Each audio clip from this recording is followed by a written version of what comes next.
মানুষ হিসেবে একজন মানুষের যত উন্নত গুণাবলী থাকা সম্ভব সর্বোচ্চ পর্যায়ের, তার প্রত্যেকটা উন্নত গুণাবলী সর্বোচ্চ পর্যায়ে যার মধ্যে ছিল তিনি হচ্ছেন আমাদের নবী মুহাম্মদ সাল্লাল্লাহু আলাইহি ওয়াসাল্লাম।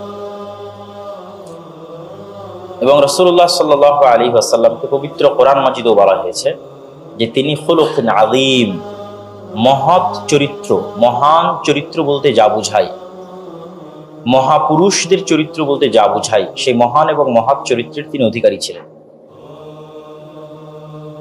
তো রাসূলুল্লাহ সাল্লাল্লাহু আলাইহি ওয়াসাল্লামের এই মহৎ এবং মহান চরিত্রের যদি একদম শুরুর দিকে আমরা যাই, যখন তিনি নবী হননি তখনকার সময়ের, তাহলে সহিহ বুখারীর একটি হাদিসে একটি ঘটনা পাওয়া যায় যেটি খুবই প্রসিদ্ধ ঘটনা, যে হেরা গুহায় যখন রাসূলুল্লাহ সাল্লাল্লাহু আলাইহি ওয়াসাল্লাম আল্লাহ সুবহানাহু ওয়া তাআলার ধ্যান করতেন, ইবাদত করতেন, তখন কিভাবে ইবাদত করতেন ব্যাখ্যাকারীরা লিখেছেন যে তৎকালীন যুগে তিনি তার দাদা আব্দুল মুত্তালিবকে যেভাবে আল্লাহর ইবাদত করতে দেখেছেন সেভাবে ইবাদত করতেন।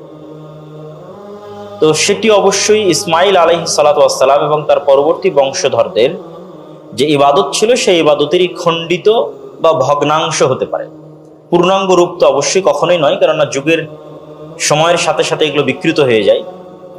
তো তিনি হেরা গুহায় বসে ইবাদত করতেন আল্লাহ সুবহানাহু ওয়া তাআলার। তো হঠাৎ একদিন জিবরাইল আলাইহিস সালাতু ওয়াস সালাম আসলেন, তাকে পড়ার জন্য বললেন। বিখ্যাত ঘটনা, তিনি বললেন আমি পড়া জানি না। তারপরে 3 বার বলার পর তিনি পড়তে পারলেন ইকরা বিসমি রাব্বিকাল্লাযী খালাক, এবং 5টি আয়াত অবতীর্ণ হলো। জিবরাইল আলাইহিস সালাতু ওয়াস সালাম বিদায় নিয়ে চলে গেলেন। তারপরে মুহাম্মদ সাল্লাল্লাহু আলাইহি ওয়াসাল্লাম পাহাড় থেকে নিচে নেমে আসলেন। অনেক লম্বা পথ, যারা হীরা গুহায় গেছে তারা জানে, দীর্ঘ লম্বা পথ। তিনি নিচে নেমে আসলেন তার স্ত্রীর কাছে, যিনি তার চাইতে বয়সে বড় ছিলেন, খাদিজা রাদিয়াল্লাহু তাআলা আনহা। আসার পর তিনি বলছেন জাম্মিলুনি জাম্মিলুনি, চাদর দিয়ে আমাকে ঢেকে দাও, কেননা ওনার শরীর তখন থরথর থরথর করে কাঁপতেছিল। খাশিতু আলা নাফসি, আমি মৃত্যুর আশঙ্কা করতেছি, আমি মারা যাব মর্মে আশঙ্কা করতেছি, অতএব চাদর দাও, আমি একটু ল্যাপ বা কম্বল গায়ে দিয়ে শুই। প্রচন্ড পরিমাণে ঠান্ডা এবং শরীর কম্পমান, জ্বর আসার পূর্বে যেরকম হয়। তো যখন রাসূলুল্লাহ সাল্লাল্লাহু আলাইহি ওয়াসাল্লাম বললেন যে আমি মৃত্যুর আশঙ্কা করতেছি, তখন তার স্ত্রী খাদিজা রাদিয়াল্লাহু তাআলা আনহা পাল্টা উত্তরে বলছেন লা ইউখজিকাল্লাহু আবাদা, আল্লাহ সুবহানাহু ওয়া তাআলা আপনাকে কখনোই ধ্বংস করবেন না অথবা অপমানিত করবেন না। কেননা ইন্নাকা লা তাসিলুর রাহিম, আপনি আত্মীয়তার সম্পর্ক রক্ষা করেন। ওয়া তাকরিজ যায়ফ, মেহমান আসলে মেহমানের মেহমানদারি করান। ওয়া তুঈনু আলা নাওয়াইবিল হক, বিপদগ্রস্ত মানুষকে আপনি সহযোগিতা করেন। ওয়া তাহমিলুল কাল, যে তার বোঝা বহন করতে পারছে না, ঋণের বোঝা হোক অথবা চলন্ত পথে যে কোনো কিছুর বোঝা হোক, সেই বোঝা উঠিয়ে দিতে আপনি সহযোগিতা করেন। এইভাবে ধারাবাহিক রাসূলুল্লাহ সাল্লাল্লাহু আলাইহি ওয়াসাল্লামের যে গুণাবলীগুলো ওই দিন খাদিজা রাদিয়াল্লাহু তাআলা আনহা তুলে ধরেছেন, এগুলো নবী হওয়ার আগের গুণাবলী, পূর্বের গুণাবলী। এখন তো তিনি নবী হচ্ছেন। তো তখন খাদিজা রাদিয়াল্লাহু তাআলা আনহা তাকে অভয় বাণী দিচ্ছেন, আশ্বাস দিচ্ছেন যে আপনি কখনোই ক্ষতিগ্রস্তদের অন্তর্ভুক্ত হতে পারেন না, আল্লাহ কখনোই আপনার ক্ষতি করতে পারে না। এই গুণ যার মধ্যে থাকতে পারে, সে তার ক্ষতি আল্লাহ সুবহানাহু ওয়া তাআলা কিভাবে করতে পারে? এখানে সবচেয়ে আশ্চর্যের বিষয় হচ্ছে খাদিজা রাদিয়াল্লাহু তাআলা আনহা চাইলে কিন্তু তখন বলতে পারতেন যে আল্লাহ আপনার ক্ষতি করবেন না, কেননা আপনি দীর্ঘ 1 মাস থেকে হেরা গুহায় আল্লাহর ইবাদতে মগ্ন আছেন। এটা বলতে পারতেন না? পারতেন না? আপনাদের কি মনে হয়? এটাই তো বেশি কানেক্টেড ছিল, কেন এখনই উনি হেরা গুহা থেকে ফিরে আসতেছেন। তাহলে তো বেশি লজিক্যাল এটাই হয় যে খাদিজা রাদিয়াল্লাহু তাআলা আনহা বলবেন আল্লাহ আপনার ক্ষতি করবেন না, কেন? আপনি 1 মাস থেকে হেরা গুহায় আল্লাহর ইবাদত করছেন। কিন্তু উনি কিন্তু ওইটা বলেননি, ওইটা তুলে ধরেন। তিনি তুলে ধরেছেন সব ওই গুণগুলো যা মানুষের সাথে সম্পৃক্ত, আল্লাহর সাথে কানেক্টেড কোনো কিছু তুলে ধরেননি। আত্মীয়তার সম্পর্ক রক্ষা করা কার সাথে সম্পৃক্ত? কার সাথে? মানুষের সাথে। বিপদগ্রস্ত মানুষকে সহযোগিতা করা কার সাথে? মানুষের সাথে। বোঝা যার ভারী হয়ে গেছে, ঋণের বোঝা, এটা কার সাথে? মানুষের সাথে। মেহমান আসলে মেহমানদারি করতে হবে, খাওয়াতে হবে, মেহমান নওয়াজি করতে হবে, কার সাথে? মানুষের সাথে। তো মুহাম্মদ সাল্লাল্লাহু আলাইহি ওয়াসাল্লাম অনেক উঁচু গুণের অধিকারী ছিলেন জন্মগতভাবে।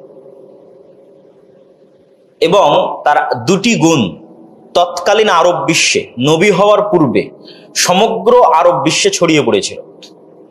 এক, তিনি সত্যবাদী, আর আরেকটি হচ্ছে তিনি আমানতদার, ন্যায়পরায়ণ। যে সমগ্র মক্কায় যদি কেউ ন্যায়পরায়ণ আমানতদার থাকে, বিশ্বস্ত থাকে, তাহলে যাকে বিশ্বাস করা যাবে, যার কাছে বিচার নিয়ে গেলে আমরা উভয় পক্ষের কোনো পক্ষই মাজলুম হব না, তিনি হচ্ছেন মুহাম্মদ সাল্লাল্লাহু আলাইহি ওয়াসাল্লাম।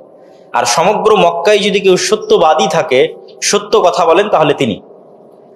এবং রাসূল সাল্লাল্লাহু আলাইহি ওয়াসাল্লাম নবী হওয়ার পূর্বে তাকে বিশাল বড় একটা গন্ডগোল, মারামারির বিচারক এবং ফায়সালা হিসেবে মানুষ মেনে নিয়েছিল, এবং তিনি সেটির সুন্দরভাবে ফায়সালা করে দিয়েছিলেন। সেটি কোনটি বলতে পারবেন? কে বললেন? এটা হাত ওঠান। জি ভাই, দাঁড়ান। হাজরে আসওয়াদ। হাজরে আসওয়াদ নিয়ে কি হয়েছিল? সুন্দর। কাবা ঘর যেহেতু ইব্রাহিম আলাইহিস সালাতু ওয়াস সালাম তৈরি করেছেন এবং তিনি মক্কায় তৈরি করেছেন, তো ইব্রাহিম আলাইহিস সালাতু ওয়াস সালাম যাওয়ার পর স্বাভাবিকভাবেই একটা জিনিস একবার তৈরি করলে ভাঙ্গে, নষ্ট হয়, নতুন নির্মাণের প্রয়োজন হয়। তো জাহিলি যুগে মক্কার কুরাইশরা নতুন করে কাবা ঘর নির্মাণ করতে চাচ্ছিল, যেহেতু ভেঙে পড়েছে, নষ্ট হয়ে যাচ্ছে, নতুন করে তৈরি করা হোক। তো তারা সিদ্ধান্ত নিল যে আমাদের মধ্যে প্রত্যেকের যার হালাল ইনকাম আছে, একমাত্র তার টাকা দিয়ে আমরা কাবা ঘর বানাবো, হারাম ইনকাম কারো গ্রহণ করা হবে না। তখনও কিন্তু তারা ইসলাম গ্রহণ করেনি বা ইসলাম তাদের মধ্যে যায়নি, তবুও তাদের ন্যূনতম যে মানবিক গুণাবলীগুলো ছিল সেগুলো ছিল, যেটির উদাহরণ আমি আবার কিছুক্ষণ পর দিব, আর একটা গুণের উদাহরণ। তো সবাই মিলে সিদ্ধান্ত নিল তারা হালাল টাকা দিয়ে কাবা ঘর তৈরি করবে, কিন্তু তাদের সকলের, মক্কার মানুষের, কুরাইশদের হালাল টাকা একত্রিত করার পরও কাবা ঘর তৈরি করা যাচ্ছিল না। এখন কাবা ঘরকে আমরা যে অবস্থার উপর দেখি, এটা ইব্রাহিম আলাইহিস সালামের অবস্থা নয়। এটা আপনারা জানেন কিনা আমি জানি না। আমরা এখন কাবা ঘরকে যে অবস্থার উপর দেখি, এটা ইব্রাহিম আলাইহিস সালাতু ওয়াস সালামের অবস্থা নয়। সামনের একটু জায়গায় এরকম গোলাকার আছে যেখানে হাফ দেওয়াল দেওয়া আছে, ওইটাও পূর্ণ দেওয়াল ছিল ইব্রাহিম আলাইহিস সালামের সময়। কিন্তু যখন মক্কার কাফের মুশরিকরা তৈরি করেছে, তখন এই পর্যন্ত, এই যে চার কোনা, এই পর্যন্ত এসে থেকে গেছে, আর বাকি টাকার যোগান দেওয়া, হালাল অর্থ সংগ্রহ করা তাদের পক্ষে সম্ভব হয়নি। ফলত তারা ওই অংশটা ছেড়ে রেখেছিল। আল্লাহর নবী একবার চেয়েছিলেন যে তিনি ওই অংশটাও পরিপূর্ণ নিয়ে নেবেন, যেটার উপর ইব্রাহিম আলাইহিস সালামের কাবা ছিল। কিন্তু ফিতনা হতে পারে, মানুষের মধ্যে গন্ডগোল, মারামারি তৈরি হতে পারে, এই কারণে তিনি আর নেননি। পরবর্তীতে আব্দুল্লাহ বিন জুবাইর একবার চেয়েছিলেন, তিনিও নেননি। পরবর্তীতে খোলাফায়ে রাশিদিনরাও আর কেউ ওইভাবে গ্রহণ করেননি। ওই অবস্থার উপর থেকে গেছে যে অবস্থার উপর মক্কার কাফের মুশরিকরা তৈরি করেছে। তাহলে ঘটনা কি, এই কাবা ঘর যখন নতুন করে তৈরি হচ্ছে, তখন হাজরে আসওয়াদকে এখান থেকে বের করে বাইরে রাখা হয়েছে। এখন কাবা ঘর তৈরি হয়ে গেছে। যেমন আজকের এই অনুষ্ঠানের প্রধান অতিথিকে আপনারা সম্মানের সাথে গ্রহণ করলেন, বক্তব্য দেওয়ার সুযোগ দিলেন। তো কাবা ঘরের সবচেয়ে বড় সৌন্দর্য হচ্ছে হাজরে আসওয়াদ।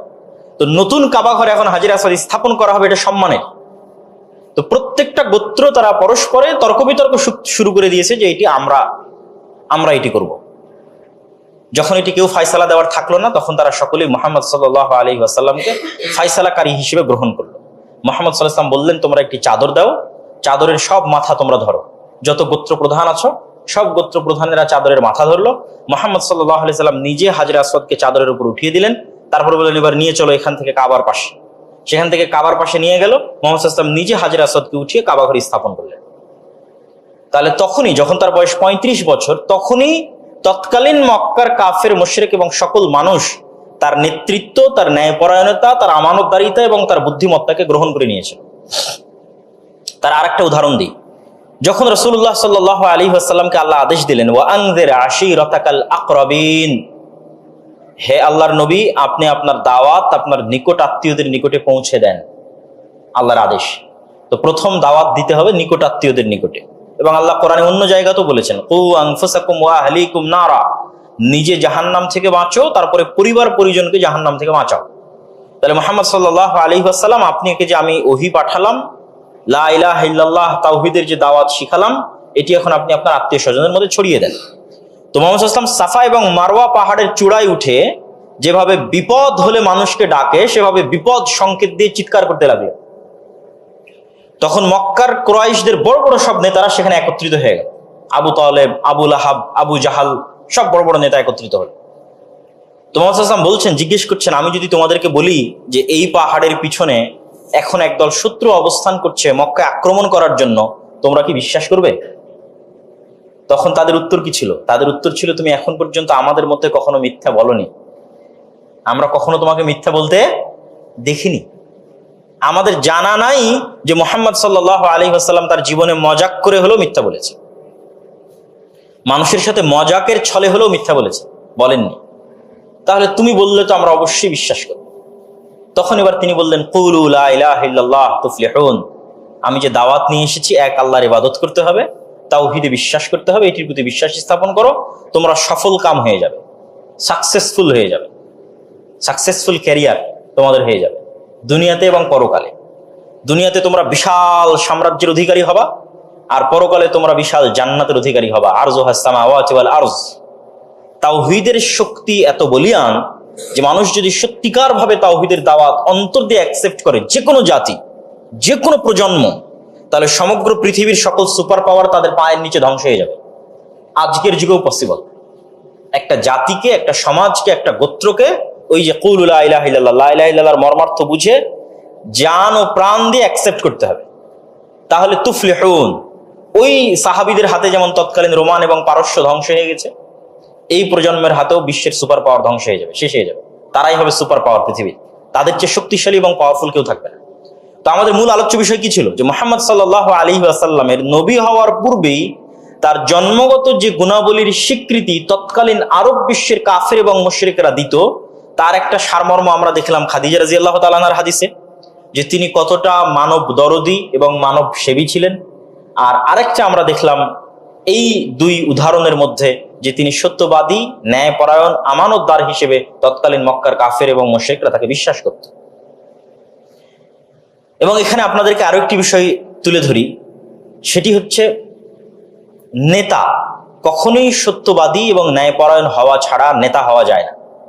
যে নেতা সত্যবাদী হবে না, যে নেতা ন্যায়পরায়ণ হবে না, তার অধীনস্থরা তার কথা শুনবে না, তার বিরুদ্ধে বিদ্রোহ করবে, হবে বিদ্রোহ আজ অথবা কাল।